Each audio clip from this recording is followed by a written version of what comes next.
What up, barflies? You already know who it is. It's Big Dan, Real Dan. I'm coming to you live from the 215, your comic book connoisseur, your sommelier of sci-fi and superheroes, here to welcome you to the Cellar. That's right. I am by myself. And while that's never a good thing, we're going to have a good time today. I am here with Jaromir. I got it right? Yeah. All right. François. I'm going to be calling him Jay because we're friends. And, maybe he'll let you do the same thing. I don't know if that's a preference of his, but, we'll get to it. He is the writer, author, creator of such titles as My Little Brother Teddy, Alien Heroes. Am I correct about that? Yeah, the Alien Heroes. The Alien Heroes. Got to make sure you put that "the" in there, like we do for Yeah. the Blerd bar. And other titles, other major projects coming up. And just want to say hello and welcome. Yeah. Was not expecting that. Of course not. No one ever does. Thank you. Thank you for having me, man. I'm very appreciative for being on here. Not a problem, man. And trust me, if I was able to maintain a better schedule of this, I'd probably have more, 4 or 5 conversations with you. But timing being what it is, just we always got to line up that schedule, right? No, so, I hear that. The adult life will do that to you. Yeah. So, first things first, tell us a little bit about yourself that makes you, how would you describe yourself in an elevator for 15 seconds? For 15 seconds? That's all you got, 15 seconds. I am a silly, stoic man-child. Okay. It's a weird mix. It's a weird mix, but it works. I would say, I probably would agree with a lot of that for myself. And most of my peers would say the same about me. So that's good. We're already clicking. Man-child and all. What is the one thing about you that you feel people would appreciate but don't know about you? So I'll say this, like, I'm very open to a lot of things. I would never be against that unless I know it's like gonna waste my time or be bad for me. So like, it's funny enough. So I'm, born and raised in New York, and I went to Brooklyn for a smorgasbord. It's like that food event. And I'm wearing like a One Piece shirt because I'm a big One Piece fan, for those who don't know.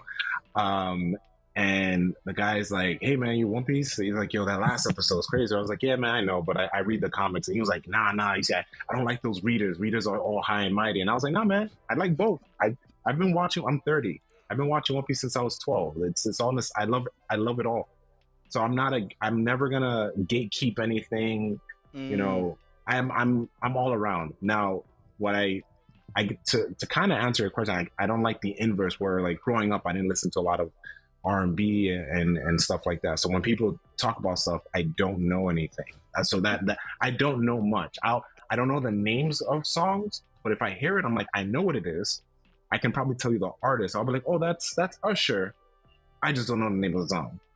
I'll tell you what, I know, yeah, it's a song, but I can't tell you like the name. But I am always open to things. Ever since I met my wife, my library has expanded. I still suck when it comes to knowing names of songs, but my library has expanded when it comes to music. So garnering from that little nugget, I'm assuming you had a very sheltered childhood. Sheltered when it comes to, I would say, the culture. Because also growing up, I didn't have cable. So the only time I had access to cable was if I went to my godmother's house or go to my babysitter's house. But at that point, it's what I liked. So, growing up with PBS and then kind of getting into the Kids WB, Batman, Superman, Fox Kids with Spider-Man. And that I stayed in a place where it was comfortable and cool. And then, growing up, people thought you were weird for liking those things. So you tend to hide it. But people thought I was like cool. But when I start talking about like stuff like that, they're like, "Are you a kid?" And I was like, "No, that yeah." It's just like, now it just makes me feel weird. And now it's cool to be a nerd. So it's like, we paved the way for everyone. Yeah, all that slaving away at being lonely, I guess. It just is weird. And now they're like, Oh yeah, I've always been into that. No, you weren't. But we Yeah. don't gatekeep here at the Blerd Bar either. I think it's really funny because I was the same way. I think if people asked me like lyrics to hip hop and like Hmm. the big time rap back in the '90s, I couldn't tell you. Yeah. Couldn't tell you. But you heard of them. You heard of them. But I've heard of them. I know names now. I can give you a respectable list if you asked me. But I Mm. think back then it was just really I know every character on Justice League Unlimited. I know I know who Like voiced where yeah. like why can't people ask me those questions? Or why wasn't that a college course? Now it is. That's the crazy part. Now Yeah, it and that's is. yeah. I wish I could go back to school just for that. I would have went. I would have. I think it's at Berkeley, where you can take a Yeah, superhero course, and I'm just like, it's very selective. I would have went into debt for that kind of course versus, It would have been worthy debt, yeah, worthy debt. earned debt. And it's funny you say all that because I feel like that's where I was in my life until around post college, and then Okay. I was like, okay, that's the world and that's the culture that people are expecting from me, but at the same time, like I've already been here doing Hmm. me for the last 20 something years, and it it didn't leave me. It just added to the level of consciousness I am aware of now for blackness and Yeah. my self identity, because I don't think it was required of me to know all of this. But people are like, you didn't watch The Wire? No, I was 12. Who's Yeah. watching The Can't Wire? I no. was like, yeah, you should. but You shouldn't be watching that. it's fine. And that being said, you said WB and Fox and PBS. Um, I think a lot of that public programming is what launchpad me into the nerd space that I'm in now, because Yeah. it was just like this stuff exists on TV at a time where back in the day, you had to wait for a very specific hour for Yeah. my parents, right? Like they had to wait until it came on and watch it as a family. But now it's just like Mhm. this is kids programming. So Yeah. any of that origin story for you, how much of that origin story for you came into the work you do now? It's something that sometimes people will ask me similar questions. I I always I like watching stuff. I like TV. I like when I was younger, like infant, almost yeah, like toddler rather. Like I would get up early, 8 o'clock, and on Saturday morning, and wake up my parents, and they were not having it, so they'll just put me in front of the TV. So all I knew was before Kids WB, it was like, and mind you, it's Kids WB, the dubbed version of Dragon Ball Z. So I knew that Dragon Ball Z, not the Toonami version. Mm-hmm. And I used to watch. So I just loved storytelling. But it was just, even it was my mind is very, when I think of my memories, it's all mixed to that time, because I remember Gargoyles, and I was like, Gargoyles was, I want to say, was it Kids WB or was it AB? It was just all mixed, and then Barney, and then Sesame Street, and that all stuck with me. And then as I got, as I was awakening, like my consciousness, like I was being aware, I was like, I always like watching TV. I always liked this. And then I think it was by like sixth grade, or maybe before that, fourth, fifth, or sixth. I had this like assignment where we had to create a story, and I remember handwriting a script. It was St. Patrick's month, like it was that green time. Let's say like it was March, and it was about leprechauns, and I was very proud of the way I had it formatted. Like I wrote the script, I made a cover, I drew rainbows, I like hand painted watercolored rainbow with a pot of gold, and I don't remember what the story was about, but it was dope to me. And that was like my first like jump into the creative aspect, until like I was like, oh, I still like the idea of storytelling. Like I got more into anime around that time. Mm-hmm. And I think it was high school was kind of like, it led me to believe like creating is a powerful tool, be it music, writing, comic, in any of its medium when it comes to storytelling. So one of my teachers in high school, like most of my teachers, but two specific teachers, when we get into like the crux of what's the meaning behind the meaning of this thing. And that to me was like, wow. Like, I remember learning that Skywalker is kind of like Jesus walking. It's when you compare like Jesus to, yeah, it's just so dope. And then it's just things you never would have thought before. And then it's like, I got into college. I thought I was going to do computer science because that's where things were going. Mm-hmm. But that wasn't for me because everyone in my class was already like tapped in when it comes to that. I didn't have that background because they didn't teach it to us in high school. Mm-hmm. So I kind of had to I didn't drop out of that. Because I didn't solidify my major yet. Gotcha. So then when I had to choose a major, I chose mass communications because someone told me about it. And I was like, oh, this is storytelling. I kind of wanted to fuse the idea of technology and storytelling, but I was just like, maybe that could come later in the form of video games. Like maybe I can write a story for that. Kind of getting ahead of myself, but I'll say my ultimate goal in life is to be a writer director. And from what I'm doing now, it's kind of just like strengthening my storytelling skills with comics. And it's more affordable than doing animation, or it's easier to do when you work full time. It's hard to do film. So this was the next best thing. Gotcha. And that does jump into my next question, but just a little, it's funny you said like everyone was getting into computer technology. That was me. Had I known that my dream was to do, audio visual and photography and filmography and all that, videography and all that, I would have chosen a different path. But, the world of tech was just evolving so rapidly, and you knew that like if you had a degree in it, you were going to get a job somewhere in there. So it has me in its clutches. I'm trying to break free, but we'll see. It's very interesting though that you would say, what your end game was, because that was going to be my final question. That's always my final question when we have these, is like, what's your end game? But now we know your idea is to run Hollywood. I could expand on that in the last question just to give you. So you've been married for about a year. Yeah. And what I wanted to do, since like I said, we're just having a conversation, just two friends here.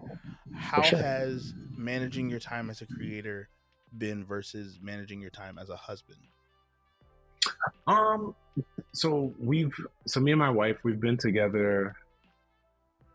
I've known her since 2017, but we've been together since 2018. Mm-hmm. It has its like challenges, but like she knows that's like my dream. But then I am also aware that there were times that I remember focusing on, I forget which project I was working on. I was focusing on something, and I remember she was just sitting in the living room, and I was just like, hey, like I know I'm like focused on this, but like I know haven't been paid. Like I make it known that as like I'm just not ignoring you. And I think that's a key thing in any relationship, no matter what it is, be it creativity or like your goals, or like communication is key, which is like, it sounds corny and but it's key.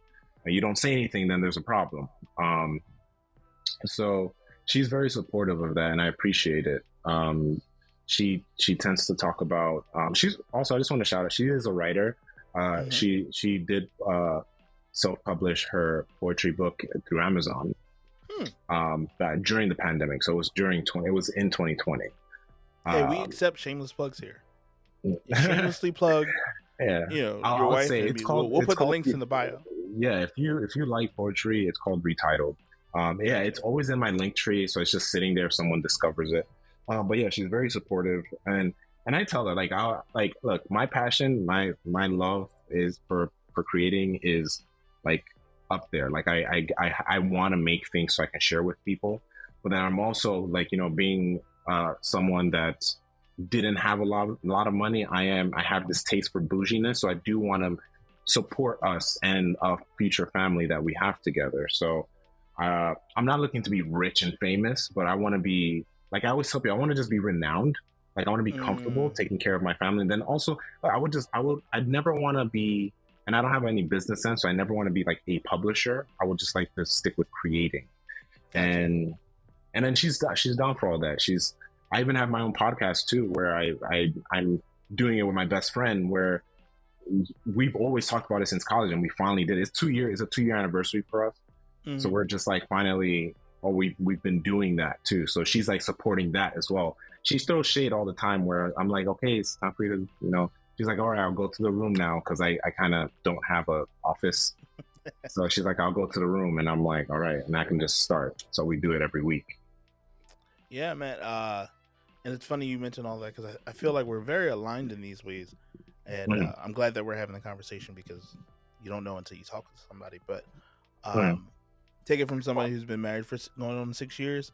Oh, nice. That is communication's key.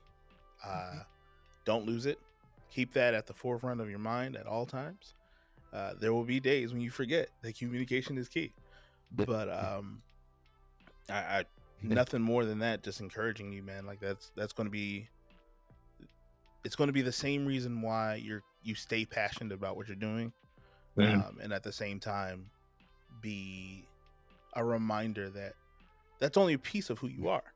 So I think it's really interesting to know that one, you're not just a person that's always at the grindstone trying to put out content, trying to make sure like you're focused on the important things, which is quality time with the people you love.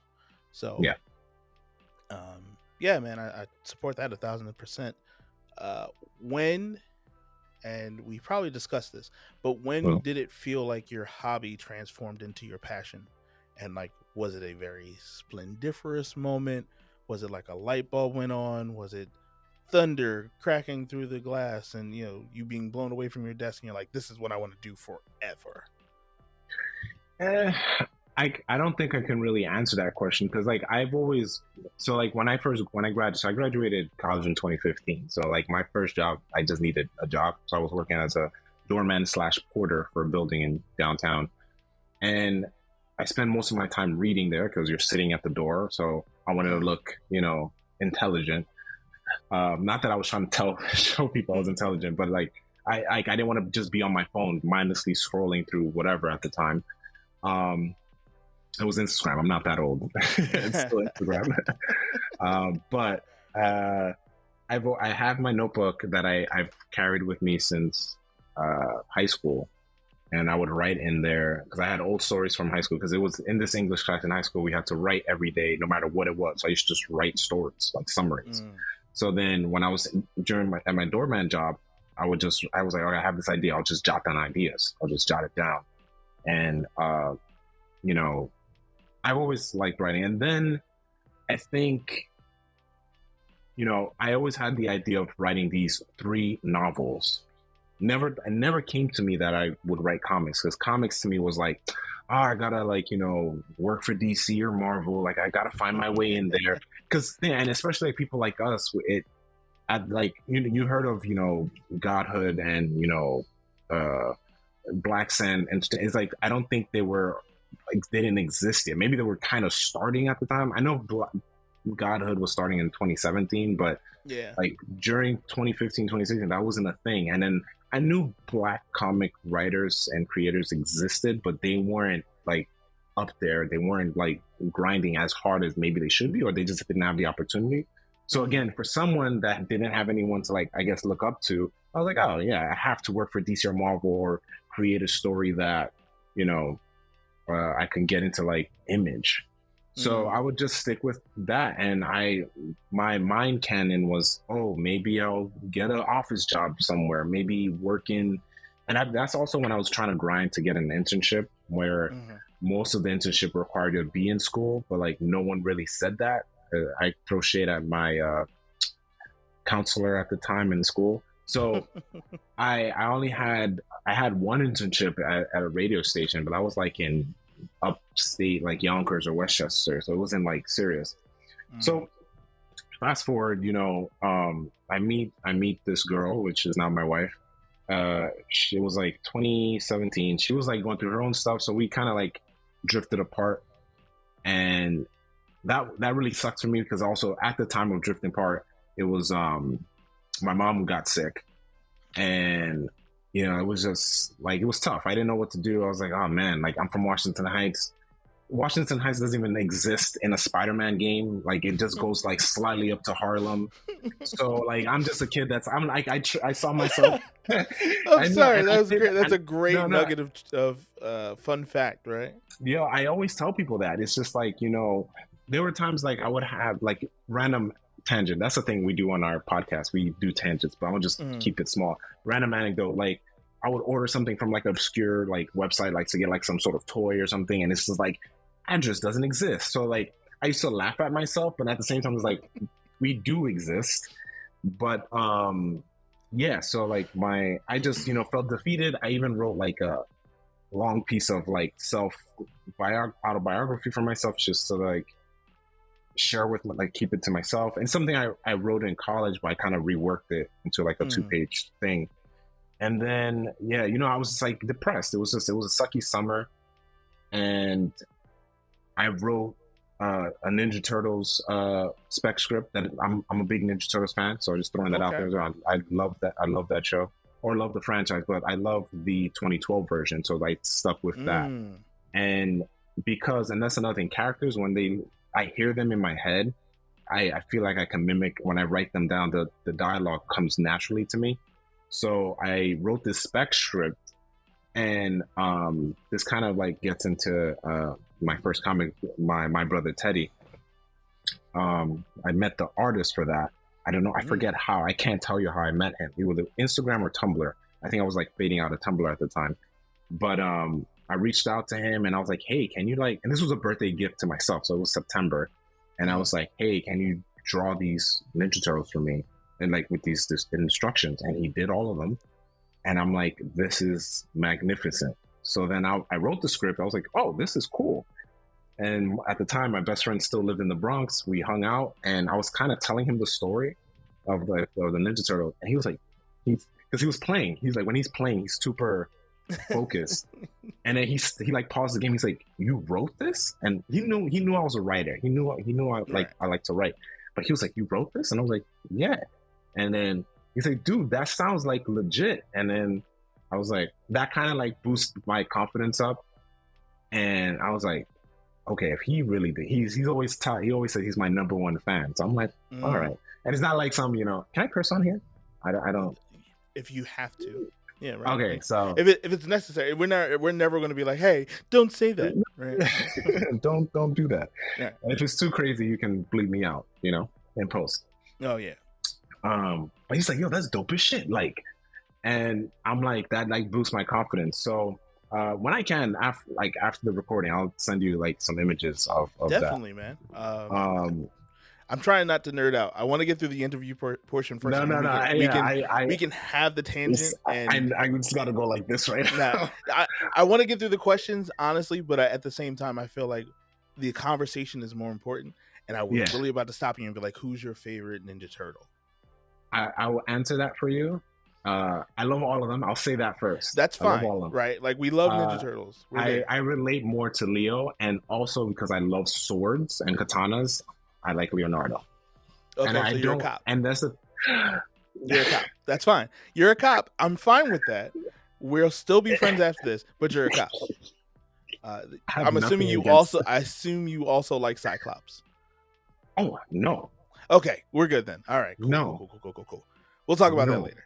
And I have nothing against Cyclops. I think he has cool moments. I'm just not a fan. Like, my boy likes him, but we can talk about that at length, and we'll do that afterwards. But so talking about heroes.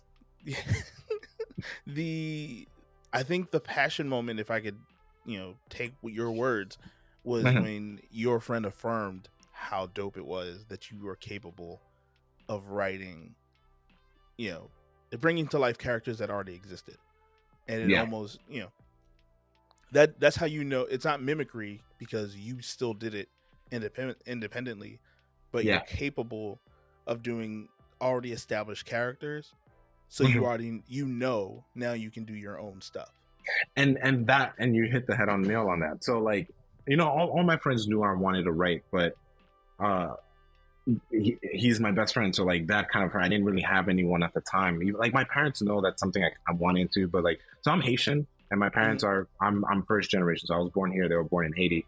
So Caribbean mentality, get a job, go to school, go to college, get a job, blah, blah, blah, blah. My dad always wanted me to work with my hands. He wanted me to do, funny enough, I work at Apple, so I do work with my hands, but it is a good place for me to get my money and fund my projects. So I can get into that later, where I tell anyone listening to this, do not quit your day job just to chase your passion. Use that as a tool. 9 to 5 is a tool. And I learned that I kind of fell into it, but there was a video I saw on YouTube that kind of solidified. I'm like, oh wait, I'm in this moment. I am in my 9 to 5, and I see that it's happening. Like, I am utilizing this job to chase my dreams. And then, they talk about having other sources of income and stuff like that. It shouldn't just be your 9 to 5, unless your 9 to 5 makes you money. Different story. But then I also tell people you need to chase your happiness so you can have your joy. Yeah. And so in the same vein, right? Because you've read a lot, you've kind of existed in this nerd space enough to know, who to credit for some of the greatest things that have ever inspired you. So are there any specific names that like directly inspire you to continue to do what you do? So I'll give you just 4 names and no specific order. So you got Donald Glover, Stan Lee, Betty White, and Tina Fey. Okay. I'm very interested about the Betty White. Oh, she's just adorable. And isn't she? She's a pioneer. She's a pioneer. Or was, unfortunately, but she was a pioneer. I still watch. Betty White. Yeah, she's a pioneer. And you know what it is too? I think it stuck with me when she appeared on Community, which, funny enough, Donald Glover is there. He's the main character. So just seeing them in the same space just kind of amplified it. And then I grew up watching 30 Rock, which Tina Fey created and was starred in, and then also Donald Glover was in there. And then Stan Lee, I don't really need to get into that. Stan Lee is like the godfather to everything. Donald Glover's writing on 30 Rock was some of the most impressive at the time, given that he was already thinking about the next steps for himself. And so I think that was what I enjoyed about that. I think I rewatch Community at least once a year. Oh, that's just dope. A thing. Yeah. One, because it's just like an easy watch. At the same time, this is true. I pay attention. I've always appreciated Dan Harmon's writing, and the way his brain just works is just like, yeah. It's semi-meta, like lives in the meta fourth wall kind of writing. Yeah. Excuse me, but there's just smart, creative comedy that lives there, which most people look at as like dumb fart joke humor, right? Yeah, but it's wrapped in there. Yeah, it's in there, and I agree. I say the same for Community, and then Rick and Morty. It's all like crazy stuff that you see, but it's like, and I think I've rewatched Rick and Morty season 1, 2, 3 twice, so it will be I saw it the second time, and then like I haven't rewatched it because now I'm like actually caught up, and but like what I tell people, I'm like, look, I would never put you on a show if it doesn't grab you, but it has heart. Like there is. Like I always say, the one scene where, for those who don't know, like Rick, he's part of the set of main characters. He was about to kill himself, and then we get to see why he's in this state. He's always he's like going through this, but covered behind all these crazy, wacky adventures, and the fart jokes, the sexual fart jokes, or whatever it may be. And then with Community, you find out, and you may say this more than me, but Community is just about society. It is. And that's why it's so weird that we keep coming back to the school after 4 years. Yeah, and it's I think for the 4 people that have inspired you, those are really good 4 people to have. Because there's more joy and work ethic and success tied to those names than there is like darkness, right? Yeah. Like you can always find the tragedy in some things, but the world loves Betty White. The world would not be the world that it is without Stan Lee. Tina Fey, pioneer, groundbreaking.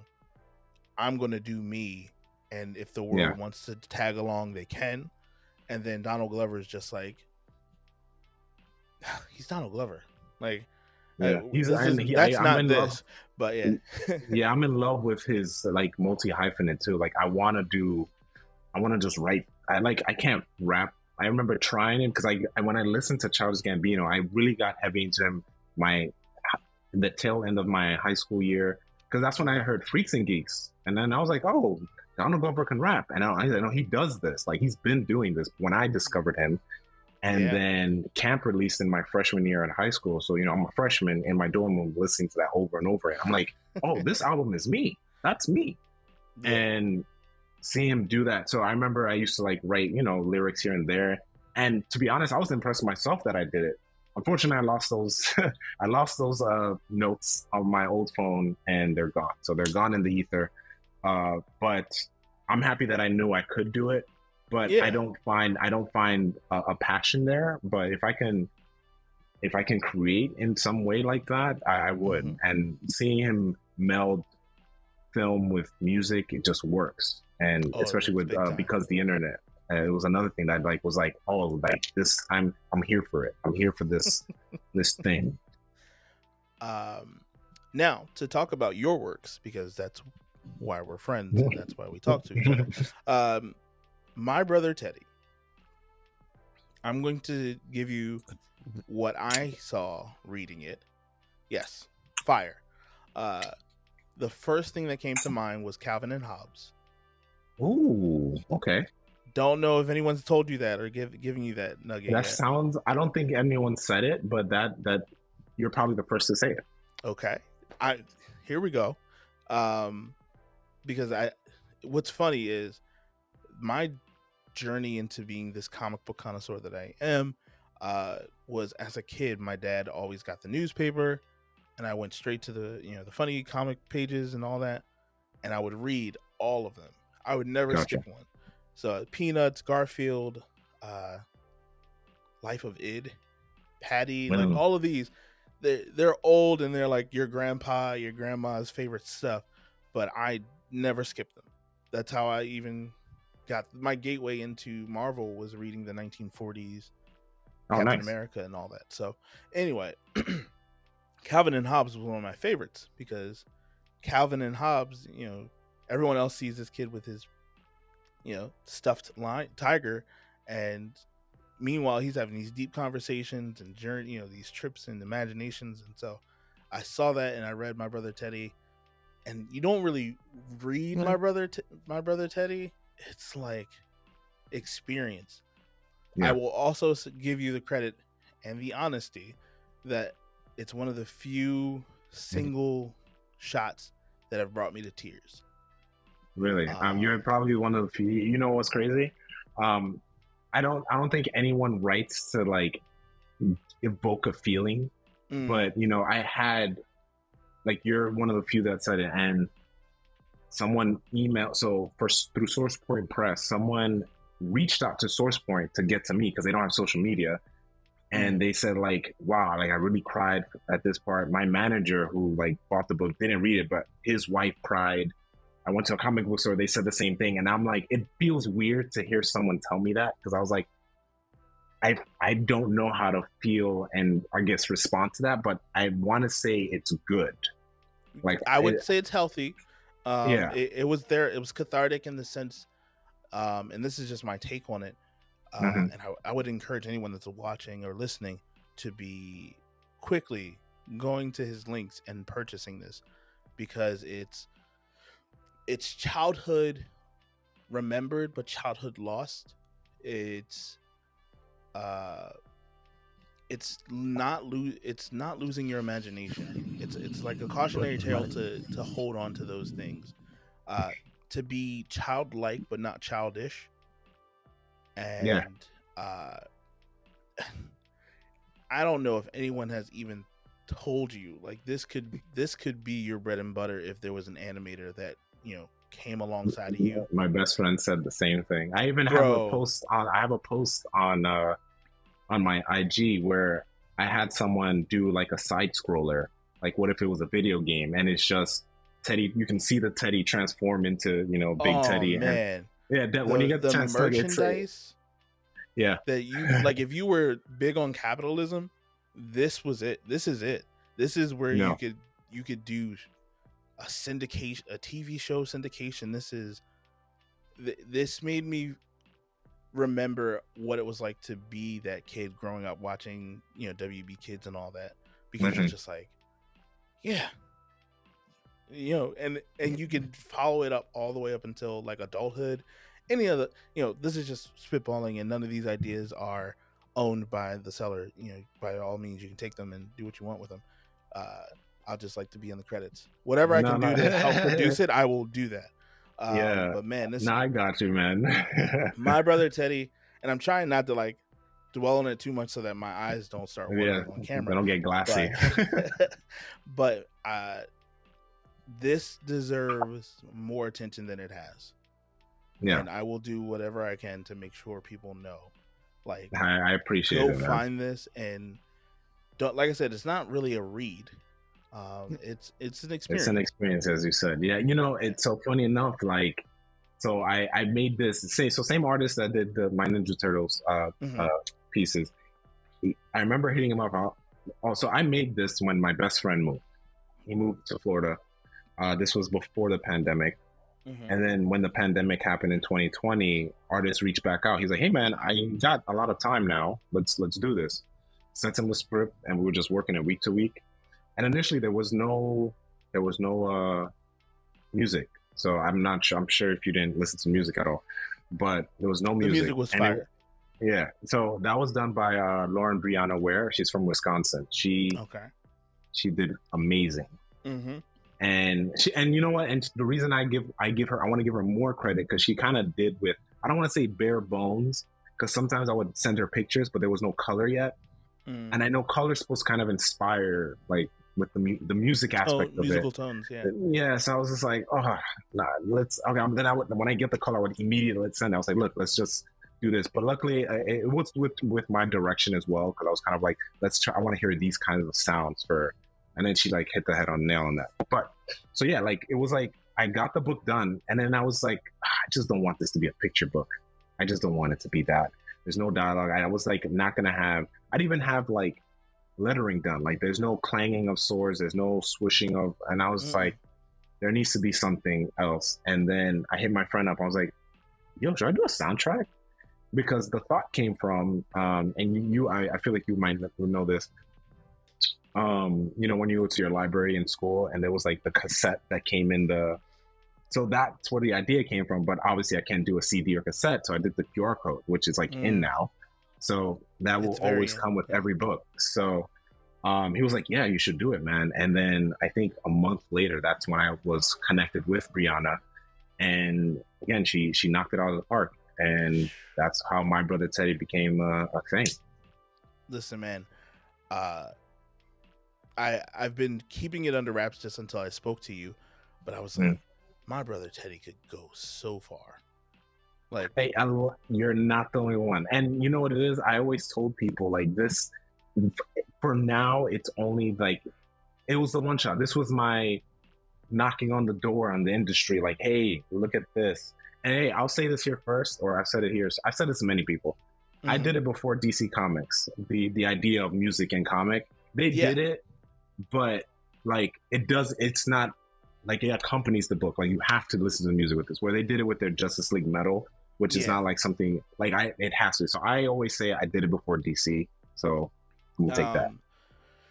Listen, man, because I don't want to hang on My Brother Teddy. No, yeah, for sure. Yeah. Listen, this is,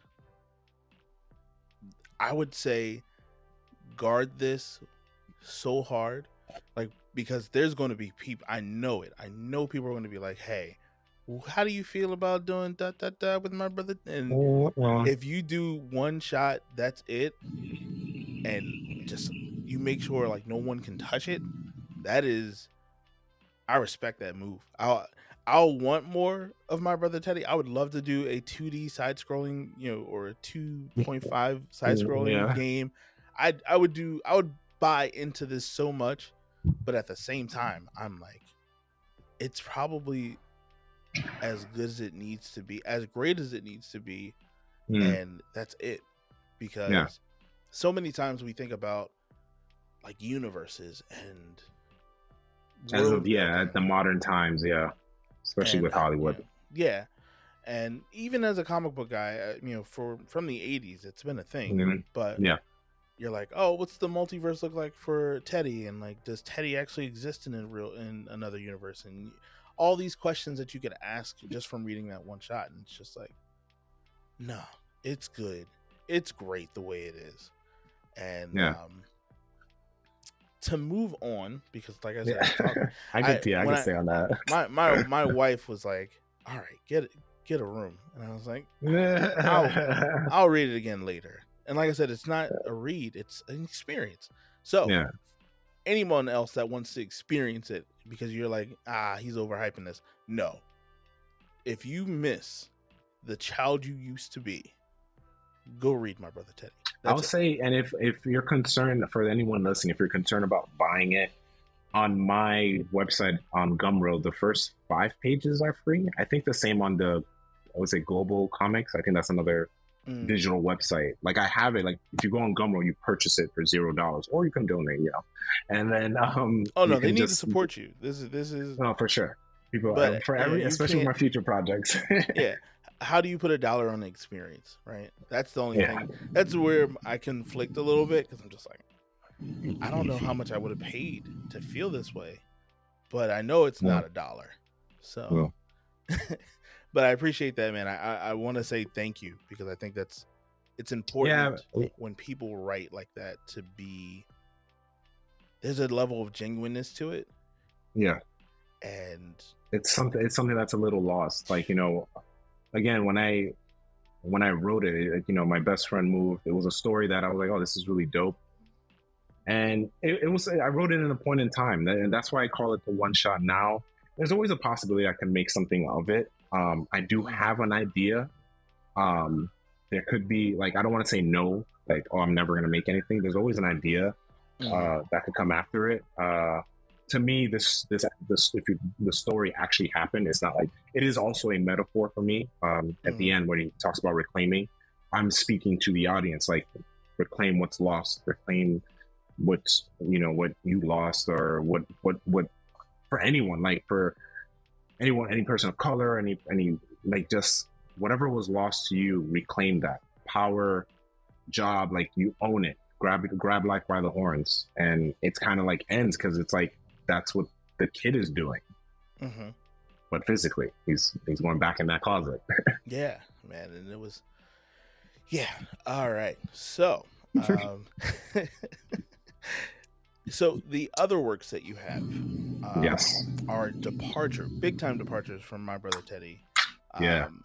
And I think that speaks to the quality of writer that you are, that you don't hang so heavy on one title. You're not excuse me, you're not like that guy, like the one-armed man, and very much like, this is my white whale and I gotta chase it.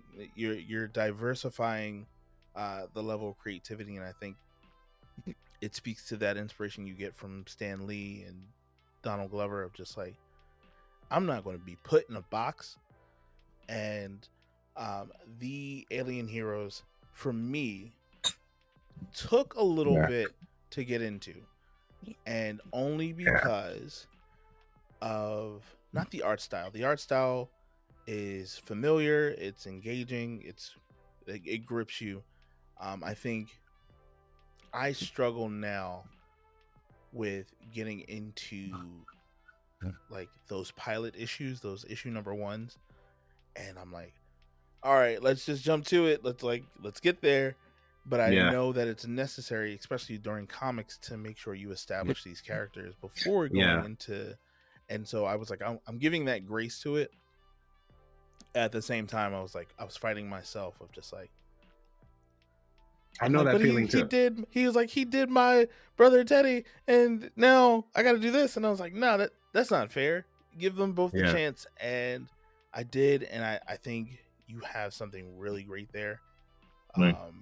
There, I, what I tend to do now with anything that's non Marvel or DC is like, Mhm. let it breathe. Let it breathe. I think there's a I lot tell of, people that. there's so much, so many years behind those two companies, and so much,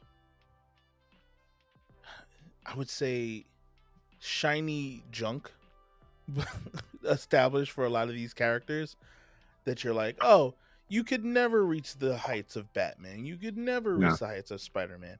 Yeah. And that's not a fair assumption or a fair statement to make if you're an actual fan of those characters and you have read the actual comics, because then you realize there's a lot of junk, and Yeah.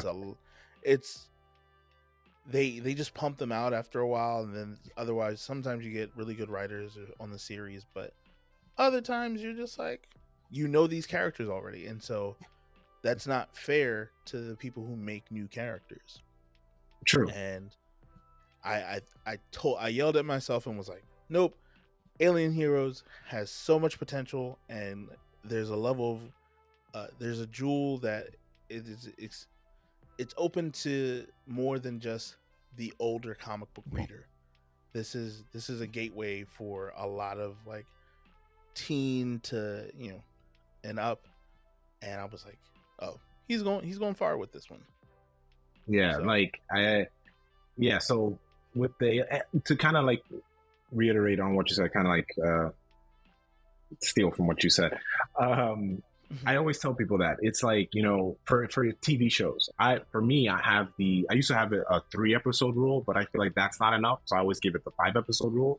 For comics, I always say give it the 5 or 7 issue rule, because it's like, again, like when I'm reading a book, like, oh, it can have me in issue 1, but then it's like, something's interesting, but I gotta give it another one. And then what sucks for people like me, we don't have the luxury of pumping out books like DC or Marvel. So like, I am hoping to get another issue of the Alien Heroes out, hopefully 2020, the end of 2023, maybe the beginning of 2024. But it's tough. Yeah, it's a when I can thing. I was lucky enough to have, this is issue 0 for anyone watching. The reason I had this done and then this come right after was because I already had this written out and I had the storyboards, because initially, so Alien Heroes was always going to be a cartoon until I found out how much animation costs, and I don't have that money. And then because of My Brother Teddy, it light bulb. I was like, if I can do My Brother Teddy, I can do this. So then I stopped the animation idea, and I was like, and also kind of like throw some what's the word? A little flex. I've pitched to Nickelodeon, and and there are other. So like, what's great is that they passed on it, but what I loved about having pitched them, I learned, and they gave me feedback, and it's not guaranteed that it would be on Nickelodeon, but let's say I go to another company or someone, or if I get into a place that does their own stuff. It doesn't have to be the big, companies or studios. I have this portfolio, and so basically, I had this done, and then I found this artist on Upwork, and he's really dope. He's from New York, and we just started talking. I was like, hey, and he was just like, yeah, not a lot of people like my work. I'm like, dude, this work is amazing. Like, what are you talking about? Like, this is. So for what I tell people, Alien Heroes is, I've had this idea sitting in my head since 2015. So out of all the 3 books that I have, the 3 franchises that I have, 3 titles, this Alien Heroes is the oldest idea. Okay. Technically, My Brother Teddy, the idea, the nugget, the fossil for My Brother Teddy was in college, but the fruition of the Alien Heroes was the oldest, since 2015. And if you've seen in the first issue, at the end, like, you can see the evolution of the characters evolving, like from one design to one design to what it finally looks like now. So what I tell people, Alien Heroes is Kids Next Door meets Men in Black. That's the way I break it down. If you really love Kids Next Door growing up, you got it. If you like Men in Black, you got it. If you like both, you got both. I got Kids Next Door. Men in Black was more of like, hearing it now, I'm like, that makes sense. But yeah, it's not there then yet. I was almost, it almost felt like Kids Next Door meets Steven Universe. And but that's also due to my limited knowledge of Steven Universe, because I don't watch. that was kind of post my adulthood started to kick in a little bit, so I never watched Steven Universe, but it just felt inspired in those ways, and I think Men in Black makes so much more sense. When I say that the potential is there for the growth and the franchise, if that is the bread and butter, you have there's a market for it, and you know what's the worst thing a pitch is they can say no, right? And they've done it, and it sucks. Like when I did it the first time, I've never pitched, before. The second time I was like, oh damn, this kind of sucks. But I was like, dude. And what I love is that they were all people of color, so I felt comfortable. Like they were just like, they're like, yo, you got it. And they knew there was like, there's something great here, but they were kind of just like, yo, just trying to do this, because I had all these ideas, but I wasn't giving them the story.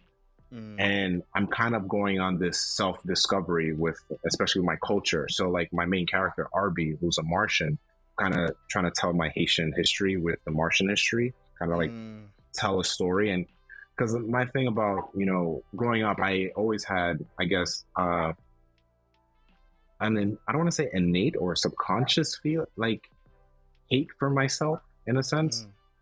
And I don't want to say myself, but like myself, and then like my culture. Like Haiti was always like this bad place. We're poor, we're dumb, blah blah blah. And then ever since the George Floyd incident, or that's what I would call it. We start hearing more Black history, more Black stories, and I knew before that Haiti was the first country in the Western Hemisphere to break free from slavery and then take part in breaking slavery from different countries. And that's all new information for me. But there's so many great things that Haiti has done that it's just, there were too many big countries in the hands of in this country that it's just in shambles. And that's why it's there. It's the way it is today. And I kind of want to shed some light on it by kind of throwing some Haitian history into this book. And, talk about it in a sense. And I have many ideas. I've gotten to a point where I didn't have a main character initially. And like, the execs were like, yeah, you should like find your main character. And then I was like, I have to make it the alien, and then, and I was like, let's make him, and then I was like, so I always say RB is like a young Martian manhunter. So he is not a Black kid, but he shapeshifts into Black kid. But I want people to see that. It's funny you say that. And real quick, what we always say here is green is the equivalent of Black, right? It's like Piccolo, right? Yeah. It's because if you've ever noticed in cinema or media, right, they've othered the green person, and that's why we're able to be like, yeah, we get that, we're here for that, because it's just like, as long as they're not white, any other color, they othered. So, but yeah, so that's why I do with that. Yeah. And I think that character, that choice, even the behind the scenes understanding of it now makes so much sense. And it gave me a tangent question for you. How did you feel about Gear 5 for Luffy? So for what I tell people, again, I breathe One Piece. You could see like Shanks, and then I have a tattoo. Got that with my best friend. So I loved it. Initial answer. I loved it. I also read the manga, so I knew about it way before. Of course. But I love watching it because I've been watching One Piece since I was like 12. So to me, it's all nostalgia when I watch old stuff. And then what I tell people, anime and manga is complementary. So especially in Japan, they don't care about anime watchers, like solely anime watchers here in the Western, because it's like it's all complimentary. You should be reading it and then watching it. So that's why I get excited. But anyway, I love it. But what's disappointing to me is the hardcore fans that are saying it's better than Dragon Ball Z's Super Saiyan reveal. And to me, it's like, bro, Dragon Ball Z, even though like I think One Piece has a better story because it has all this consistency, Dragon Ball Z is the staple. Like, you can't compare the two. It first of all, if it wasn't for Dragon Ball Z, we wouldn't have it. If it wasn't for Fist of the North Star, we wouldn't have Dragon Ball Jump. Like it all comes from these things. Yeah. And unfortunately, when I would see people compare, I will go on, and I don't like to be that person to content, but that comment, but I feel like I just go and comment and say, hey, for someone who loves One Piece, you don't get the true meaning of it. Like, it's supposed to be like, I remember watching it for the first time. Obviously, I know what happens, by watching it, I laugh because that is the point of it. Like, I grew up loving Looney Tunes, and then seeing it's just, it makes me laugh and it made me smile. And my first reaction is not to be like, oh, this was definitely better than Super Saiyan, or Super Saiyan was better than this. Be happy that we can live in a world where no one's making fun of you, and then everyone you know is enjoying this. Exactly. Now, my follow-up question was to that. How do you see any correlation between Gear 5, Luffy, and Joy Boy, the Haitian folklore? So it's funny you say that. So I did see something on that. It's funny because, like, you know, all the characters in One Piece have, like, you know, Frankie is American, Luffy is Brazilian. So they have all these backgrounds. And that's another thing. I kind of just stumbled. That's what I mean about like the self-discovery of the Haitian, my Haitian culture. So I just stumbled on that. So I don't know too much about it. I've been meaning to read it. I even bought a book on like Haitian history so I can sit down and kind of inform my writing for the Alien Heroes. So I would like to say no to that question. I haven't. That's fine. I know just very little, but I just don't want to give you a BS answer on like. Sure. Yeah. But that's better than you giving a BS answer and then people being in the comments and being like, he gave a BS answer. That's not necessary. And then just to follow up and wrap up here, because I feel like we could talk, you and I could talk for hours, right? Sure. But to anyone watching or listening, they'll be like, this is long. So if there was any, just, this is not you selling out or anything like that, but if there was a version of you who did write for any of the big publishers, is there any specific character you would want to write? Even if it's manga. It would be Ninja Turtles. Yeah. Like, like I said, we know my main goal is to be a director writer one day, but I think I wanted to set another goal to reach. Like, Luffy's was to reach the Grand Line. My Grand Line is to write or finally get my Ninja Turtle story published. Like, I have it written out. It's all there. It exists. I have the pictures. I was like, and the reason I think it would work, because what was a little upsetting to me, so Kevin Eastman wrote Last Ronin. That's my story kind of takes place in a world where it's after they're teenagers, or kind of like, so, but it doesn't hurt it because, having watched the 2012 version, the 2012 version is kind of like the crux, and it says everything exists because there is these, it's not called Where When, it's called Elsewhere. No, Elsewhere is, I always get it confused. I feel like Elsewhere is DC, right? DC, yeah, Elsewhere is DC. But you know what I mean? It's those like variant, I know what you're talking about. Timelines. Yeah, I forget what they call it for. Oh, it's called Divergent, I believe. I think it's called Divergent. It is. I'm sorry, I don't read as much of them. It's totally fine.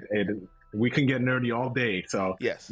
So when it comes to the Ninja Turtles, there's the Where Whens, there's also the Divergent storylines. There's a storyline where like Leo becomes like an apprentice to Shredder, and he is working for the Shredder. Or no, it's all the turtles are working for the Shredder and they're chasing after Splinter. But anyway, so my story can exist in this world and it doesn't hurt the canon. So that is like my first goal to reach. I want to at least get that out there. I think I'd be good. Like, I'd feel fine. I think you're able to do it, man. I was gonna ask you about the Ronin, the last Ronin, Yeah, but we can that could be our next yeah, conversation. We can definitely have yeah. that one off camera. I have feelings about it, Mm. but at the same time, I wonder if, and this is just anecdotal, but I Yeah, wonder if the writers feel like us, their current fans, are trying to grow up and they're forcing the characters we like to grow up with us. could say that. There's certain things like, you know, Dick Grayson now being the head of like the Mhm. Titans and The Justice pretty League. much the Justice League or their version of the Justice League, and then Peter Parker is just like, there's no Mary Jane time down, there's no Black Cat anymore. He's really just like throwing in with everybody. You're just like, okay, are they realizing like we're sad, so they want to keep the characters sad? I don't know, but Yeah, I think it's a part of like making, and it all comes. It's like me and my friends say on our show, like it it's the almighty dollar at the end of the day. mm-hmm. Because I've just watched a video too on like why the big two and their model kind of hurts, because you got Superman, Batman, and Spider-Man kind of carrying the team, being DC or Marvel. They're carrying the team. Where you got manga where it's just one title, I'm gonna use One Piece because One Piece is like One of that's the been longest carrying. running titles. Yeah. Yeah, and Dragon Ball, you can say the same thing. Naruto, you can go back to anything, and it just carries itself. It doesn't rely, and then it's all. And when it comes to the animation company, it's all of their toy animation. So it's like they're Yep. making bank, but I'm not saying it's perfect over there because they like really grind their animators over there. But Yeah. Marvel and DC can do the work. I think it's kind of like, I think the video was about like how people feel intimidated getting into comics because one of the main things that it's not advertised to people that are not us. The Yep. only way we see it is because we read the comics, the advertisements there, or when we're in a comic book store. But generally, outside of comics, you don't see it unless Not you're at watching all. the movies. One recommendation that I'm trying to put everybody on is to, Mm. so that I know it's the almighty dollar, but if we buy City Boy comics, they're DC. City Yeah. Boy is a character, brand new. I'm like, this could be, if they're still going by way of capitalism, it's a great Yeah. choice to kind of pivot from the capes stories Yes. as much. It's still in Metropolis. It's still this character who has powers, but at the same time, it like speaks to Metropolis more of its sentient being. The city itself is Okay. sentient. That's And good. I'm like, this is potential, but Is they it? always It's an original character. original character. I'll definitely check it out. And I'm like, I need to just tell anybody that reads comics, just pick up City Boy. I'll And if definitely you like do it, that. we'll see. But we have reached the end of this interview, and I appreciate you, man, for just being awesome. Like Thank I said, you. Thank you. I And you took too. And you so too. much energy to not cry about my brother Teddy. But go get it. Whoever's watching this, whoever is listening, go get My Brother Teddy. Jay, I do want to throw in one plug as well. Go So, ahead. like my Sure. final book, Napoleon from the Machine, I am having a Kickstarter this week. I wanted to talk about it. I was just like, I took too long on My Brother Teddy, but All good. that we're gonna have another conversation. We're just gonna have another conversation because I think that one requires a little bit more attention because it shocked me at some of the panels, and I was just like, oh, we just out here doing this, and I didn't want to come at you in a way that didn't seem like people would have interpreted as me not being friendly, but I was like, no, we're gonna have a conversation about that. Yeah, I got so you. we'll be back for that. But Napoleon from the Machine, the Alien Heroes, My Brother Teddy, those are all things that they could purchase from you. We're trying to fund this man's Kickstarter so that way more greatness is created. Is there anything specifically you want to say to these people before we let them go? Don't give up. Keep chasing your dreams. Like, just if you feel like you can't do it, just keep doing it. Like even if it don't look for the money, just do it because it makes you happy. That's all I That's was saying. Drink right. water. Drink water. Drink a lot of water. I tell people drink water all the time. We don't tell people to drink water on this side of things because we drink alcohol, but that's just Well, drink we're all water in as well. supplement that with water. There we Yeah, go. yeah. No, they should be drinking more water, and I'll start making sure that goes in there. Drink more water. But as I always like to say here, y'all have a blessed night. Peace.